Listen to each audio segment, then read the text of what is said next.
Okay, कति रमाइलो question छ है यो फेरि।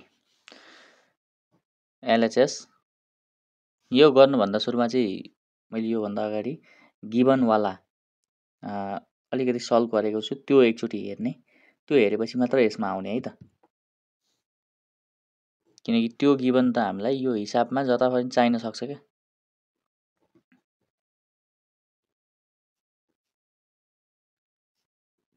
n-1 को पावरमा n-1। ओके, अब त्यसपछि cn पनि छ। c1 भनेको सुरुमा c1 लाई रफमा यसो गरौँ है त ल। c1 भनेको के, c2 भनेको के भन्ने कुरा बुझौँ है। c1 भनेको चाहिँ कस्तो भने nc1 भन्न खोजेको हो क्या। c1 को मिनिङ चाहिँ अब nc1 भनेपछि n factorial by n minus 1 factorial 1 factorial यो है। त्यसपछि यहाँबाट n इन्टु यसलाई भने यसलाई एकचोटि खोलौँ, n-1 फ्याक्टोरियल क्लोज गरिदिउँ, n-1 फ्याक्टोरियल यो रह्यो काट्यो भनेपछि रह्यो कति n। c1 को भ्यालु कति रहेछ n रहेछ, यसरी बुझ्नु पर्यो क्या। त्यसपछि अब मलाई 2 इन्टु c2 भनेको के त भन्दाखेरि अब बुझ्नु पर्यो nc2 हो, यसरी बुझ्नु nc2 हो c2 भनेको चाहिँ। अब यो भनेको कस्तो त भन्दाखेरि n factorial by n-2 factorial 2 factorial है। अब यो भने n-1 n-2 यहाँ क्लोज हान्दिउँ by n-2 factorial close.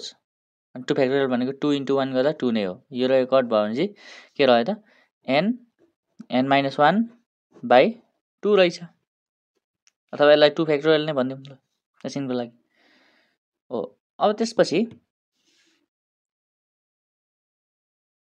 Plus 3 into c3 भनेको यसरी नै हिसाब गर्दै जाने भने के हुन्छ भने n-1 n-2 divided by 3 factorial हुन्छ, यसरी नै हिसाब गर्दै जाँदाखेरि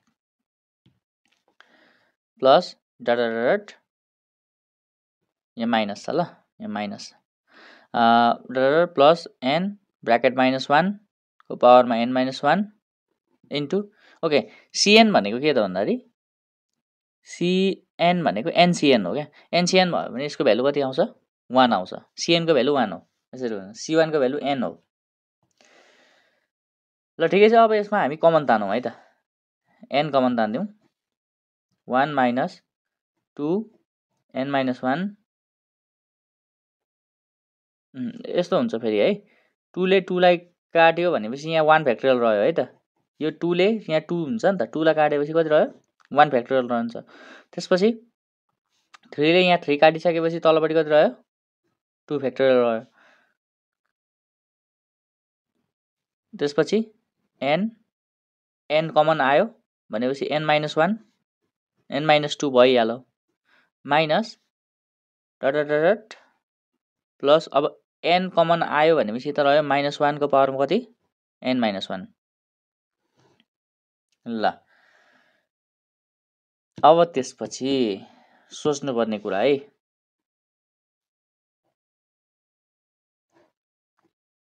एउटा कुरा बुझौँ, जस्तै 1 कुन बेला आउँछ भनेर एउटा हिसाब गरौँ है त। जस्तै मैले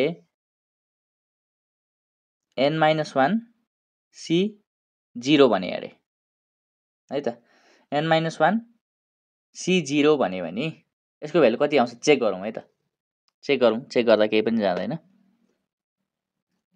n-1 factorial by n-1 minus 0 नलेख्दा पनि भयो 0 फ्याक्टोरियल, यो काट्यो र कति भयो 1 भयो। भनेपछि 1 को ठाउँमा मैले n-1 c0 लेख्न पाउने रहेछु हैन त। त्यसपछि माइनस अब n-1 c1 कति हुने चेक गरौँ है त। यो चेक गर्ने हो भने n-1 factorial by n-1 minus 1 factorial त्यसपछि 1 को फ्याक्टोरियल मलाई चाहिएको 1 को फ्याक्टोरियल तल छ, 1 को फ्याक्टोरियल आइसकेको छ है। त्यसपछि यो भनेको n-1 n-2 factorial by n-2 factorial into 1 factorial नै भयो। यो रहेको कट भयो भनेपछि n-1 यहाँ हेरौँ, n-1 बाई 1 फ्याक्टोरियल भनेको के रहेछ त, n-1 बाई 1 फ्याक्टोरियल भनेको n-1 c1 रहेछ। अब यसरी नै यो n-1 c2 हो क्या, यही तरिकाले गर्ने हो भने, नभए गर्दा पनि भयो, चेक गर्नु। n-1 c2 हो।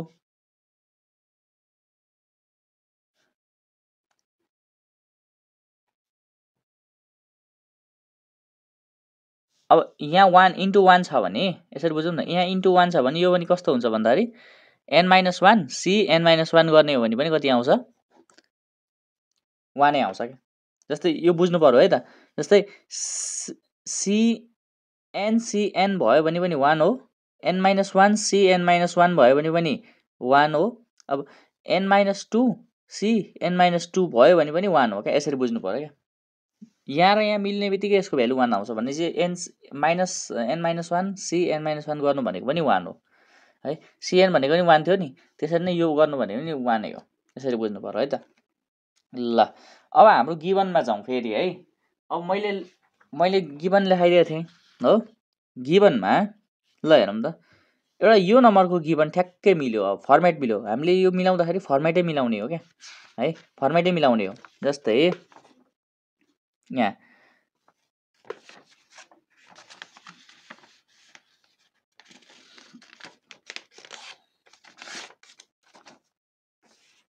ल फर्मेटलाई उयो गरौँ है त, जस्तै n-1 c0 n-1 c0 है, यो चाहिँ फर्मेट हो है मेरो, मैले हिजो गरेको योभन्दा अघिल्लो भिडियोमा छ, फर्मेट हो है।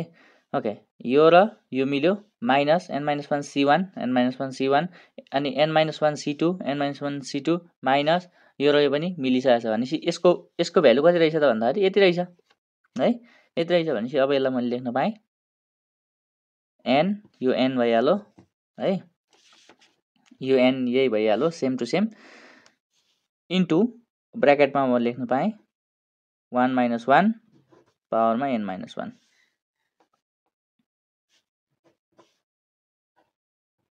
इन्टु 0 गर्दाखेरि 0 को पावर समथिङ भने 0 हुन्छ, n इन्टु 0 गर्दा 0 भयो भनेपछि okay. therefore LHS equal to